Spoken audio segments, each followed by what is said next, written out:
ಶ್ರೀಕೃಷ್ಣಾಯ ನಮಃ. ವಸುದೇವಸುತಂ ದೇವಂ ಕಂಸಚಾಣೂರಮರ್ದನಂ ದೇವಕೀ ಪರಮಾನಂದಂ ಕೃಷ್ಣಂ ವಂದೇ ಜಗದ್ಗುರುಂ. ಬ್ರಹ್ಮಸ್ಥಾನ ಸರೋಜಮಧ್ಯವಿಲಸತ್ ಚೀತಾಂಶುಪೀಠಸ್ಥಿತಂ ಸ್ಫೂರ್ಜತ್ಸೂರ್ಯರುಚಿಂ ವರಾಭಯಕರಂ ಕರ್ಪೂರಕುಂದೋಜ್ವಲಂ ಶ್ವೇತಸ್ರಗ್ವಸನಾನುಲೇಪನಯುತಂ ವಿದ್ಯುದೃಚಾ ಕಾಂತಯ ಸಂಶ್ಲಿಷ್ಟಾರ್ಧತನುಂ ಪ್ರಸನ್ನವದನಂ ವಂದೇ ಗುರುಂ ಸಾದರಂ. ಶ್ರೀಗುರುಭ್ಯೋ ನಮಃ.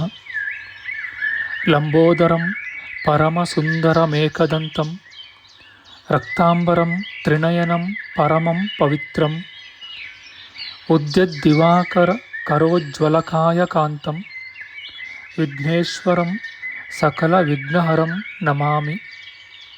ತ್ವಾಂ ದೇವ ವಿಘ್ನದಲನೇತಿ ಚ ಸುಂದರೇತಿ ಭಕ್ತಿಪ್ರಿಯೇತಿ ಸುಖದೇತಿ ಫಲಪ್ರದೇತಿ ವಿದ್ಯಾಪ್ರದೇತ್ಯಗಹರೇತಿ ಚ ಯೇ ಸ್ತುವಂತಿ ತೇಭ್ಯೋ ಗಣೇಶವರದೋ ಭವ ನಿತ್ಯಮೇವ.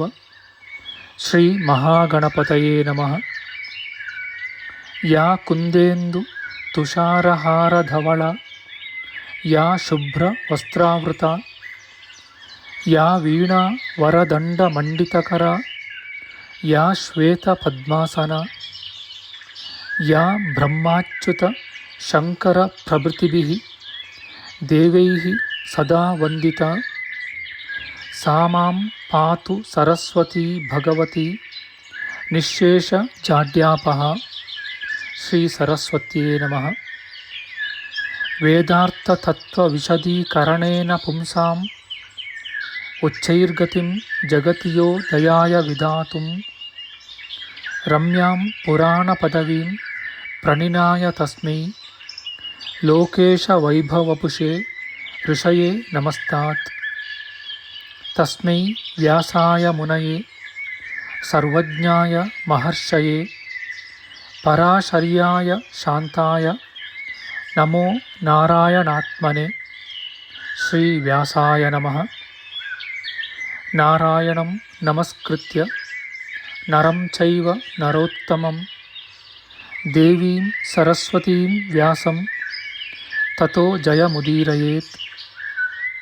ಕನಕರುಚಿದುಕೂಲಃ ಕುಂಡಲೋಲ್ಲಾಸಿಗಲ್ಲಃ ಶಮಿತಭುವನಭಾರಃ ಕೋಪಿ ಲೀಲಾವತಾರಃ ತ್ರಿಭುವನ ಸುಖಕಾರಿ ಶೇಷಶಾಯೀ ಮುಕುಂದೋ ಪರಿಕಲಿತರಮಾಂಗೋ ಮಂಗಲಂ ನಸ್ತನೋತು.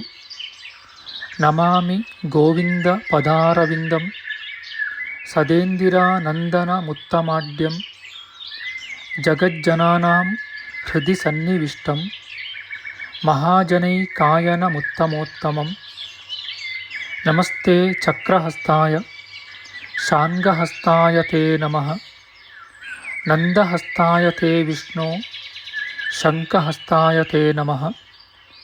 ಓಂ ನಮೋ ವಾಸುದೇವಾಯ ನಮಃ ಸಂಕರ್ಷಣಾಯ ಚ ಪ್ರದ್ಯುಮ್ನಾಯ ನಮಸ್ತುಭ್ಯಂ ಅನಿರುದ್ಧಾಯ ತೇ ನಮಃ.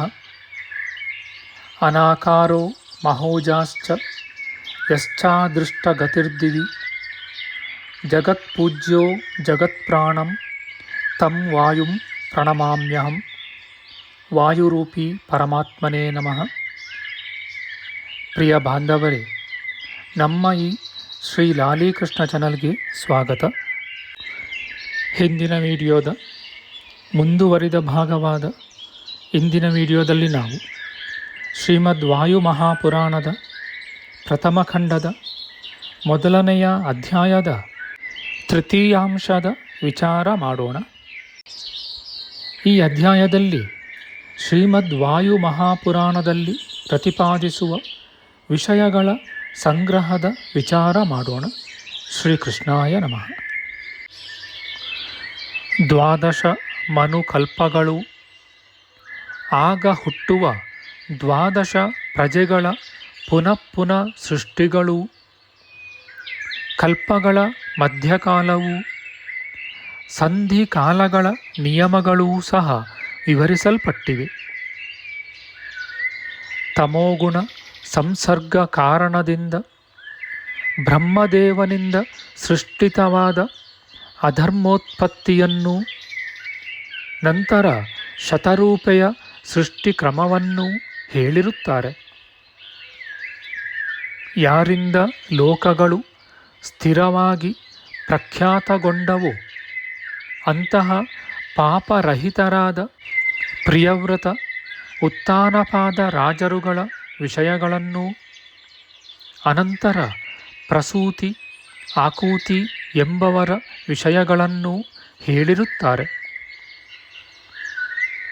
ರುಚಿ ಪ್ರಜಾಪತಿಗಳಿಗಿಂತಲೂ ಪೂರ್ವದಲ್ಲಿ ಅಕೂತಿ ದೇವಿಯಲ್ಲಿ ದಂಪತಿಗಳ ಉತ್ಪತ್ತಿಯೂ ದಕ್ಷ ಪ್ರಜಾಪತಿಗೆ ಪ್ರಸೂತಿ ದೇವಿಯಲ್ಲಿ ಕನ್ಯೋತ್ಪತ್ತಿಯೂ ಉಕ್ತವಾಗಿವೆ.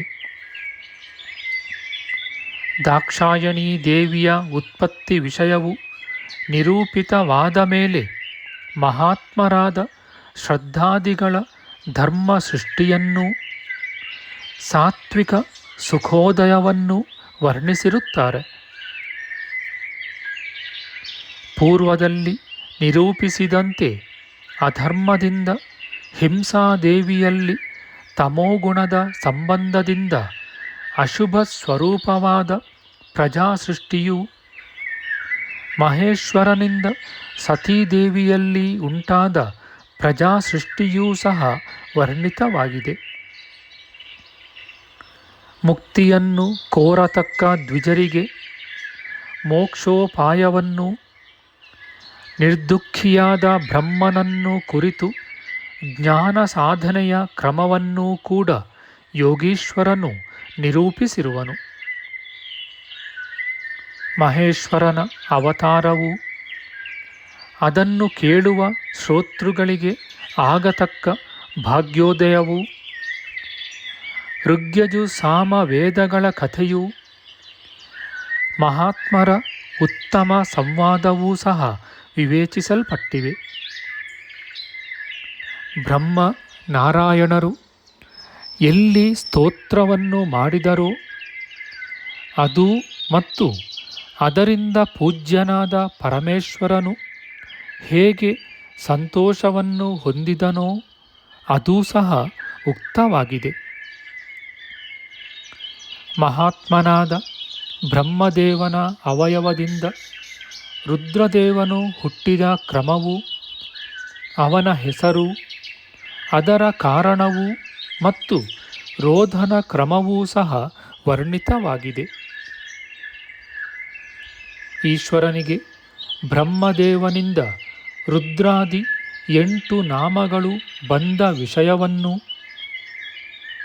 3 ಲೋಕಗಳಲ್ಲಿರುವ ಚರಾಚರಾತ್ಮಕವಾದ ಪದಾರ್ಥಗಳೆಲ್ಲವೂ ಆ ನಾಮಗಳಿಂದ ಹೇಗೆ ಪ್ರಾಪ್ತವಾಗಿವೆಯೆಂಬ ವಿಷಯವನ್ನೂ ಕೂಡ ಹೇಳಿರುತ್ತಾರೆ.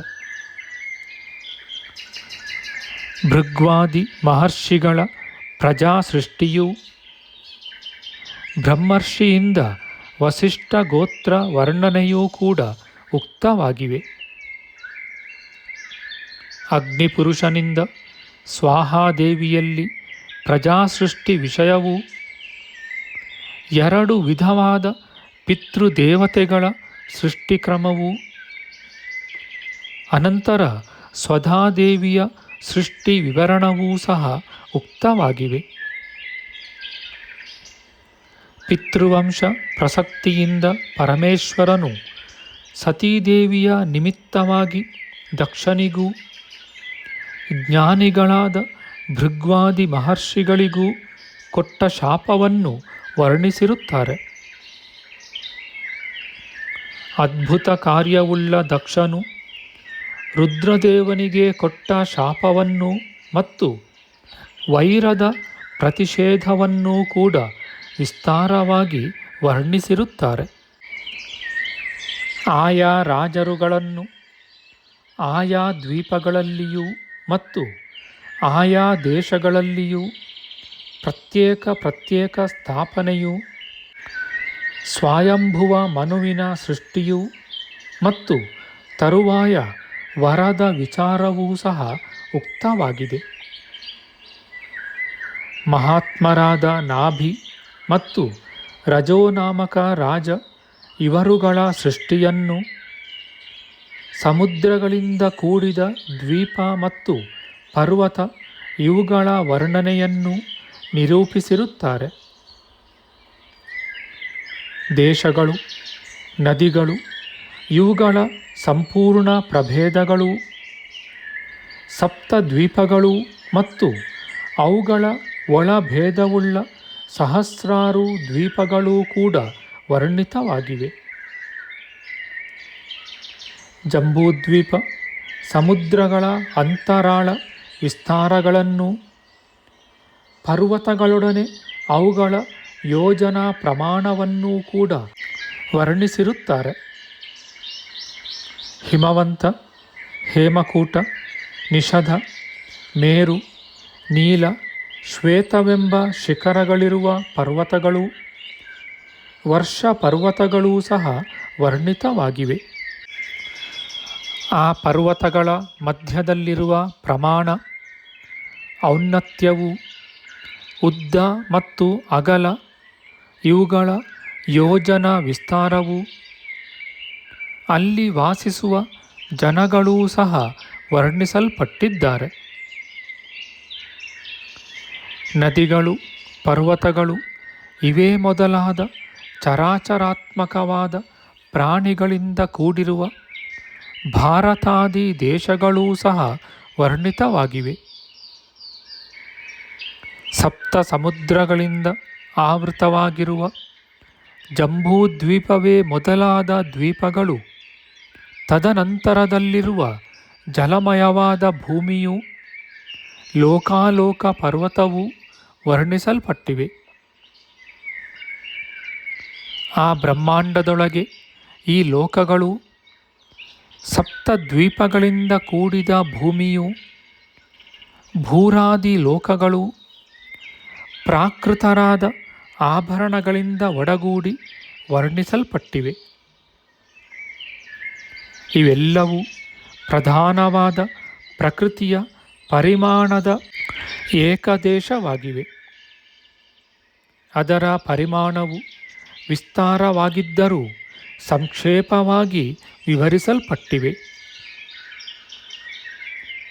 ಸೂರ್ಯ ಚಂದ್ರರು, ಅಶೇಷ ಭೂಮಂಡಲವು, ಇವುಗಳ ಯೋಜನ ಪ್ರಮಾಣವು, ಅವುಗಳ ಅಭಿಮಾನಿಗಳು, ಇಂದ್ರಾದಿ ದೇವತೆಗಳು, ಮಾನಸ ಸರೋವರದ ಉತ್ತರ ಭಾಗದ ಶಿಖರದಲ್ಲಿರುವ ಪವಿತ್ರವಾದ ಸಭೆಗಳು ವಿವರಿಸಲ್ಪಟ್ಟಿವೆ.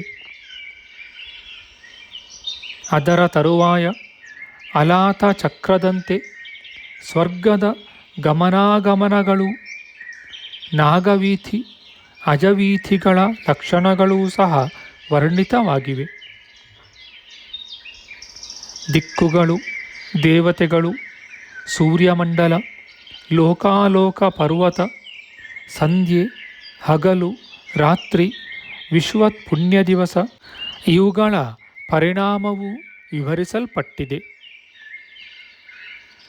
4 ದಿಕ್ಕುಗಳ ಊರ್ಧ್ವ ಭಾಗದಲ್ಲಿರತಕ್ಕ ಲೋಕಪಾಲಕರ ವಿಷಯಗಳನ್ನು, ಪಿತೃಗಳು, ದೇವತೆಗಳು, ಗೃಹಸ್ಥರು, ಸನ್ಯಾಸಿಗಳು ಇವರುಗಳ ದಕ್ಷಿಣೋತ್ತರ ಮಾರ್ಗಗಳನ್ನು, ಧರ್ಮಾದಿಗಳು ನೆಲೆಸಿರುವ ವಿಷ್ಣುವಿನ ವೈಕುಂಠಾದಿ ಲೋಕಗಳನ್ನು ವರ್ಣಿಸಿರುತ್ತಾರೆ. ನಮ್ಮ ಮುಂದಿನ ವಿಡಿಯೋದಲ್ಲಿ ನಾವು ಶ್ರೀಮದ್ ವಾಯು ಮಹಾಪುರಾಣದ ಪ್ರಥಮ ಖಂಡದ ಮೊದಲನೆಯ ಅಧ್ಯಾಯದ ಚತುರ್ಥಾಂಶದ ವಿಚಾರ ಮಾಡೋಣ. ಆಧ್ಯಾತ್ಮಿಕ ಚರ್ಚೆ ಮತ್ತು ವಿಚಾರ ವಿನಿಮಯಕ್ಕಾಗಿ ಶುರು ಮಾಡಿದ ಈ ಚಾನಲ್ನಲ್ಲಿ ನಾವು ಅಪ್ಲೋಡ್ ಮಾಡುವ ಎಲ್ಲ ವಿಡಿಯೋಗಳನ್ನು ಸಂಪೂರ್ಣವಾಗಿ ನೋಡಿ ನಿಮ್ಮ ಸಲಹೆಗಳನ್ನು ಕಮೆಂಟ್ ಬಾಕ್ಸ್ನಲ್ಲಿ ಬರೆಯಿರಿ. ಈ ಚಾನಲ್ಗೆ ಸಬ್ಸ್ಕ್ರೈಬ್ ಮಾಡಿ ಹಾಗೂ ಬೆಲ್ ಬಟನ್ ಒತ್ತಿ ನಾವು ಹಾಕುವ ಎಲ್ಲ ವಿಡಿಯೋಗಳನ್ನು ನೋಡಿ ಪ್ರೋತ್ಸಾಹಿಸಿ. ಕೃಷ್ಣಂ ನಾರಾಯಣಂ ವಂದೇ, ಕೃಷ್ಣಂ ವಂದೇ ವ್ರಜಪ್ರಿಯಂ, ಕೃಷ್ಣಂ ದ್ವೈಪಾಯನಂ ವಂದೇ, ಕೃಷ್ಣಂ ವಂದೇ ಪೃಥಾಸುತಂ. ಶ್ರೀಕೃಷ್ಣಾಯ ನಮಃ.